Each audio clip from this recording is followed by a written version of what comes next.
So, who I am, kind of where I'm coming from, what my background is. I've been doing this IT thing for about 25 years now. I started in '96 working for an internet service provider in Mississippi, just doing tech support and installations and things like that. So, that's where I cut my teeth. And of course, IT 25 years ago, quite a bit different than IT today and then internet connectivity today specifically. This is in the days of the 33.6 and 56K dial-up modems. A few of you may remember that or may even continue to have this kind of connectivity where you, of course, you're plugged into the phone line and it dials a phone number and there's a big squealing sound and some static and you connect and it was amazing, right? The internet, the first time you see it, no matter what the speed is, just blows you away. This vast access to information, and it's just crazy cool. And back 25 years ago, even though it was so slow compared to today, we didn't know it was slow back then. It just seemed great, but it took, like a half hour to download just a single low quality MP3 from some random pirated MP3 ripping site and things like what we're doing right now with this real-time streaming video.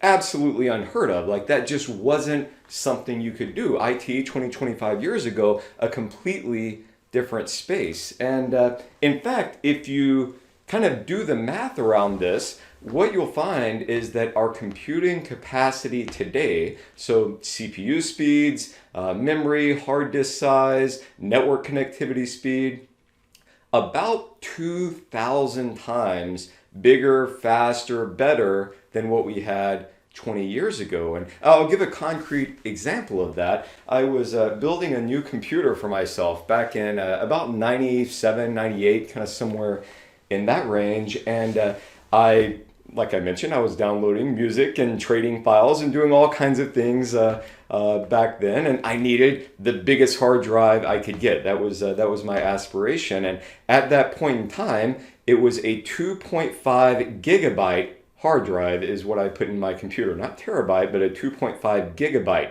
hard drive. Okay, so I said technology is about 2,000 times bigger, faster, greater than it was 20 some years ago. Well, 2.5 gigabytes times 2,000 comes out to 5,000 gigabytes or 5 terabytes.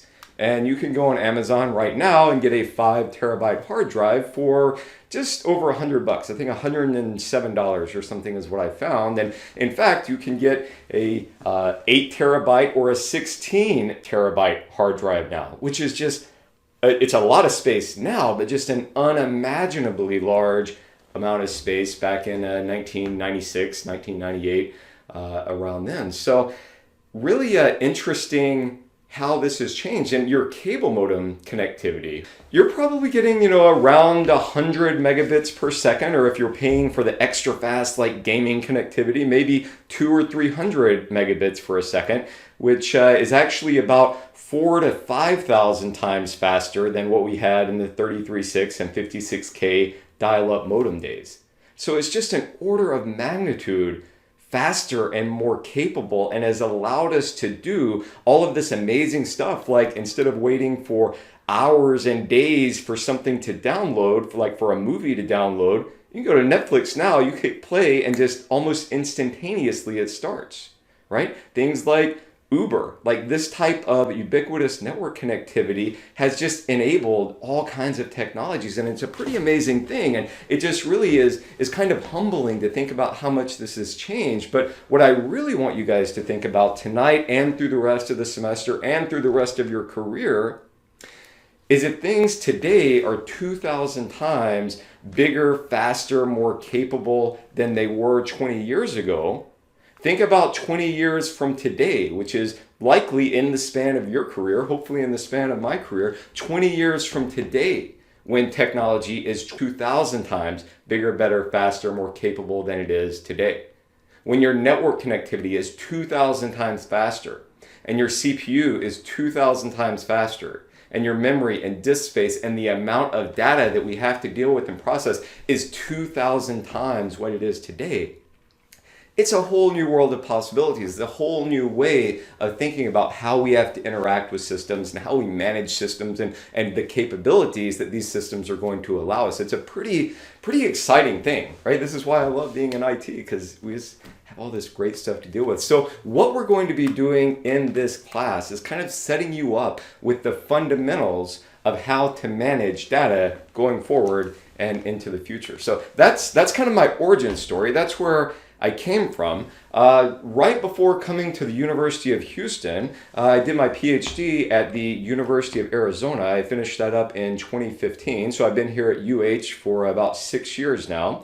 While I was at Arizona, I started doing research and credibility assessment in IS security and in human-computer interactions. So that's kind of what I do when I'm not teaching. And of course, all this stuff is far outside the scope of what we're going to be talking about in this class. But if you are interested in research and have aspirations to do research and a PhD in the future and things like that, I am happy to talk offline. So I'm a resource for you in that regard as well.